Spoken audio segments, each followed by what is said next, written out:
Everyone, welcome back. आज हम final exams का सैम्पल पेपर सॉल्व करने जा रहे हैं। तो अगर आप देख सकते हैं तो ये कुछ क्वेश्चंस दे रखे हैं। आप वीडियो को पॉज कर कर इन क्वेश्चंस को अटेम्प्ट करने की कोशिश कीजिए और अपने मार्क्स चेक कीजिए जब मैं इसका आंसर सॉल्व करूंगी।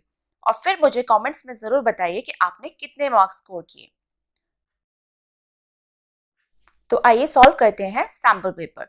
तो फर्स्ट क्वेश्चन है choose the correct option. 4 options दे रखे हैं और आंसर्स चूज करना है जो करेक्ट है।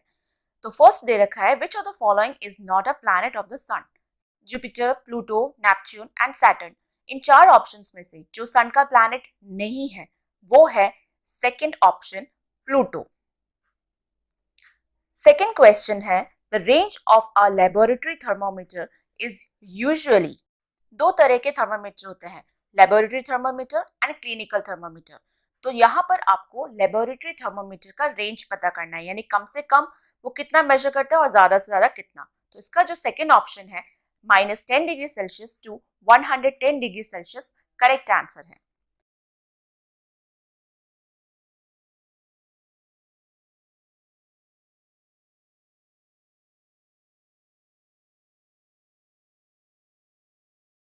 नेक्स्ट है which factor is usually essential for the filtration. Filtration के लिए इन 4 फैक्टर्स में से कौन सा सबसे ज्यादा जरूरी है। एपैरेटस का साइज, कि वो साइज कैसा होगा, प्रेजेंस ऑफ एयर, क्या हवा का presence, pore size, filter papers का जो पोर्स है बीच में जो छेद होते हैं उनका साइज, या टेम्परेचर ऑफ द मिक्सचर का टेम्परेचर। तो इसका करेक्ट आंसर है पोर साइज। नेक्स्ट है a fuel that is commonly used in 2 wheelers like scooters और बाइक्स। स्कूटर और बाइक में सबसे ज्यादा यूज होने वाला फ्यूल कौन सा है, तेल जो यूज होता है वो है petrol. Which of the following best describes condensation. Condensation को अच्छे से डिस्क्राइब करने वाला कौन सा ऑप्शन है इन चारों में से। तो इसे डिटेल में अच्छे से पढ़िए। तो पहला ऑप्शन है the conversion of water into its water vapour. पानी का वेपर्स में या भाप में बदल जाना, तो ये कंडेंसेशन नहीं एवापोरेशन है। सेकेंड ऑप्शन है the process of water changing from liquid into gaseous state. तो लिक्विड से गैसियस स्टेट में वो भी आपका एवापोरेशन होता है। सी ऑप्शन है the formation of clouds from tiny water droplets. Water droplets का क्लाउड्स में फॉर्मेशन। और डी ऑप्शन जो है वो है the conversion of water vapour into its liquid state. Liquid state से गैसियस स्टेट यानी वाटर वेपर में चेंज होना। तो करेक्ट ऑप्शन है आपका D, the conversion of water vapour into its liquid state. Next है what purpose does hand picking serve in the process of separation. चीजों को अलग करने में हैंड पिकिंग का यूज करना, यानी हाथों से चीजों को अलग करना। तो इस प्रोसेस का एक पर्टिकुलर नाम होता है, वो क्या है? क्या वो फिल्ट्रेशन है, सॉर्टिंग है, इवेपोरेशन है या डिकेंटेशन है? तो जो इसका करेक्ट आंसर है वो है सॉर्टिंग। नेक्स्ट है which of the following substance are commonly separated using the churning method. Churning method से हम किन चीजों को सेपरेट यानी अलग कर सकते हैं?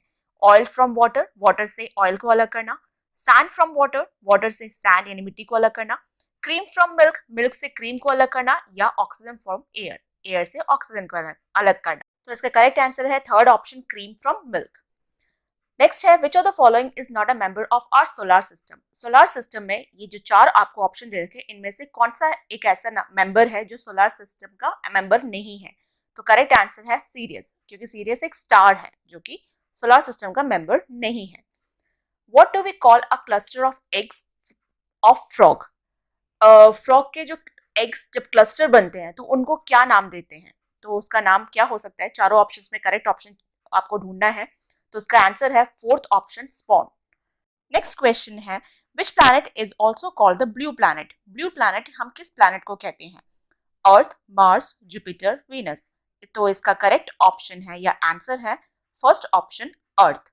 तो ये थे आपका फर्स्ट क्वेश्चन के 10 पार्ट थे इसमें, और हर एक क्वेश्चन जो था वो 1 मार्क का था। अब जो हम करने जा रहे हैं वो है सेकेंड क्वेश्चन, और उसमें से हर एक पार्ट जो है वो 2 मार्क्स का होगा। तो फर्स्ट है give 4 examples of liquids other than water which evaporate. पानी के अलावा और 4 ऐसे लिक्विड्स के एग्जांपल्स देने हैं जो कि एवापोरेट हो जाते हैं, यानी भाप बन के उड़ जाते हैं। तो हम ये लिख सकते हैं petrol, perfume, kerosene and sanitiser. आप और भी कोई 4 जो आंसर हो सकता है वो आप लिख सकते हैं। नेक्स्ट है how salt can be separated from the salt solution by keeping it under the sun. Salt को सॉल्ट सॉल्यूशन से कैसे अलग किया जाए अगर हम उसको सूरज के सामने रखते हैं तो उसका करेक्ट आंसर है the water from salt solution will evaporate leaving the salt behind. सूरज की धूप के कारण गर्मी से जो पानी होगा सॉल्ट सॉल्यूशन के अंदर, जो सॉल्यूशन है पानी जो है वो उड़ जाएगा और रह जाएगा सिर्फ सॉल्ट। अगला है classify the following as renewable और non renewable resources, coal, natural gas, forest and minerals. Renewable और नॉन रिन्यूएबल को आपको क्लासिफाई करना है कि कोल क्या है, नेचुरल गैस क्या है, फॉरेस्ट क्या है और मिनरल्स क्या है।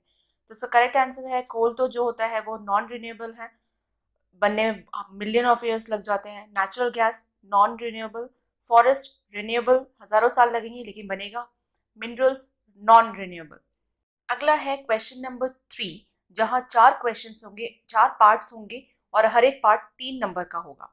तो पहला पार्ट है observe the part of the thermometer shown in figure and answer the following question. ये एक थर्मामीटर आपको दे रखा है और 3 क्वेश्चंस दे रखे हैं, उसका आंसर दिखाना है। तो what type of thermometer is it, किस तरह का थर्मामीटर है ये, what is the reading of the thermometer, thermometer में क्या रीडिंग दिखा रही है, what is the smallest value that is thermometer can measure, और सबसे कम वैल्यू यानी सबसे छोटी वैल्यू वो कितना मेजर कर सकती है, सबसे कम वो कितना टेम्परेचर मेजर कर सकती है, नाप सकती है, वो आपको निकालना है। तो इसका आंसर दे रखा है ए, दिस इज लेबोरेटरी थर्मामीटर, ये एक लेबोरेटरी थर्मामीटर है और इसकी मेजरिंग जो होती है वो -10 डिग्री से 110 डिग्री सेल्सियस हम मेजर कर सकते हैं। इसके बाद पूछा गया था कि थर्मामीटर में रीडिंग क्या दे रखी है, तो थर्मामीटर में रीडिंग दे रखी है 26 डिग्री सेल्सियस। फिर पूछा था कि सबसे कम वैल्यू वो कितना मेजर कर सकता है या कम से कम टेम्परेचर वो कितना मेजर कर सकता है, तो वो है the smallest value of this thermometer can measure is -10 degree Celsius, -10 degree Celsius तक वो मेजर कर सकता है। तो ये था आपका first part of this third question. Next part है इसका थर्ड क्वेश्चन का, you have learned that a tail is present in a tadpole, but it disappears as it grows into frog. आपने पढ़ा था कि टैडपोल के स्टेज पर, frog के जो टैडपोल वाला स्टेज होता है वहां पर तब उसकी पूंछ होती है, टेल होती है, लेकिन जैसे ही वो ग्रो करता है, एडल्ट स्टेज में आता है, तो वो टेल जो है वो डिसअपियर हो जाती है। तो what is the advantage of having tail in the tadpole stage, तो इस टैडपोल स्टेज के अंदर उसकी जो टेल से उसको क्या मदद मिल सकती है, तो वो एडवांटेज आपको लिखना है। तो इसका सही आंसर है the tail helps tadpole swim efficiently in water which is essential for finding food and escaping predators in their aquatic environment.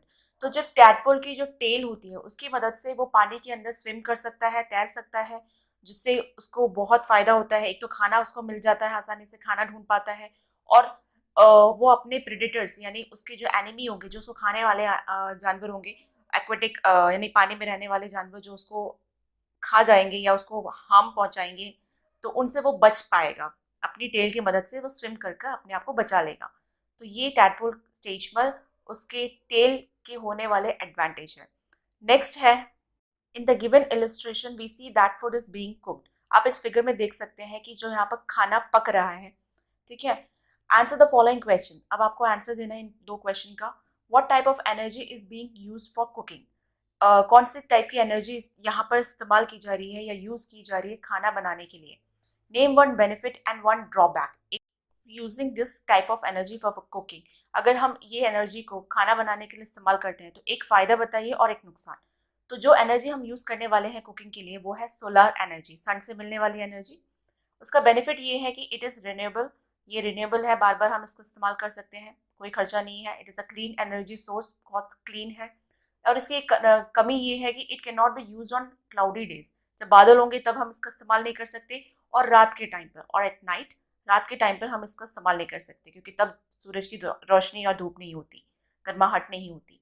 Next है you can see stars fading away at dawn and appearing at dusk. आपने देखा होगा सूरज जो है जब दिन होता है, सुबह दिन जैसे शुरुआत होती है तब ढलता जाता है, और जैसे ही शाम होती है तो आता रहता है, आ जाती है, उसकी रोशनी आ जाती है और दिखने लग जाता है।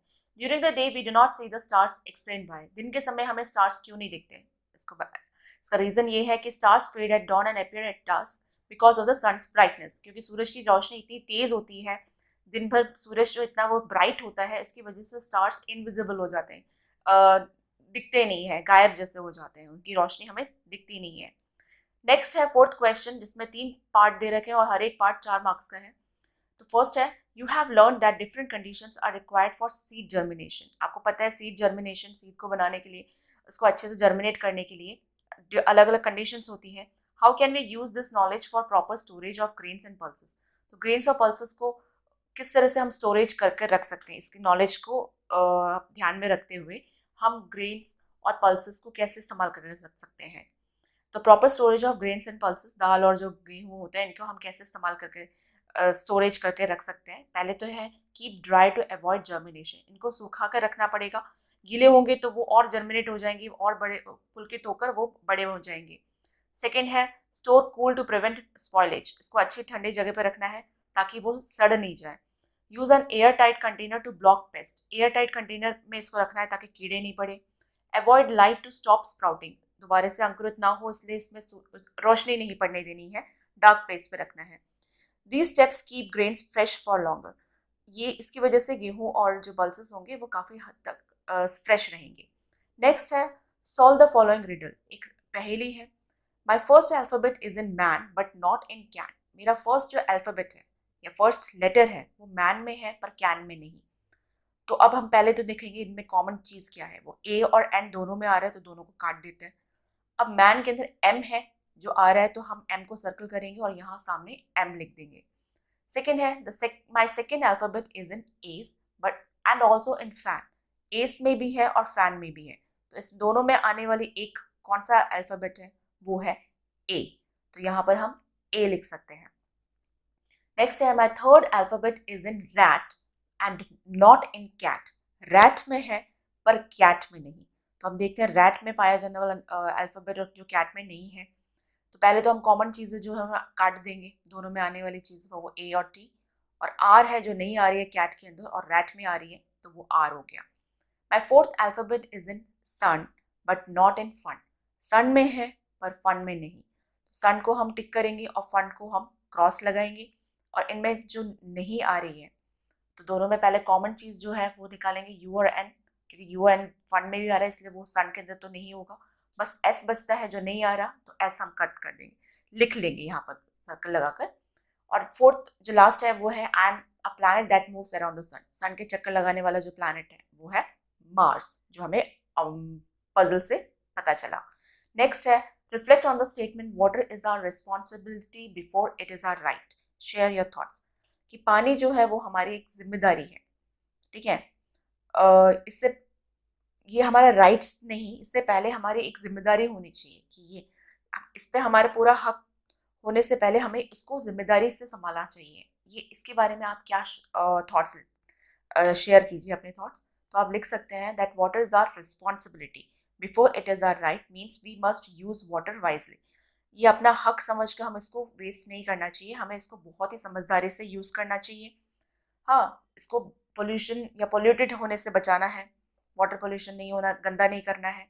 By taking care of water today, अगर हम आज पानी को इस्तेमाल अच्छे से करेंगे तो ये आगे आने वाले जनरेशन के लिए भी सही रहेगा और उनके लिए भी काफ़ी रहेगा, और हम भी आज अच्छे से इसका इस्तेमाल कर सकते हैं बिना किसी कमी से।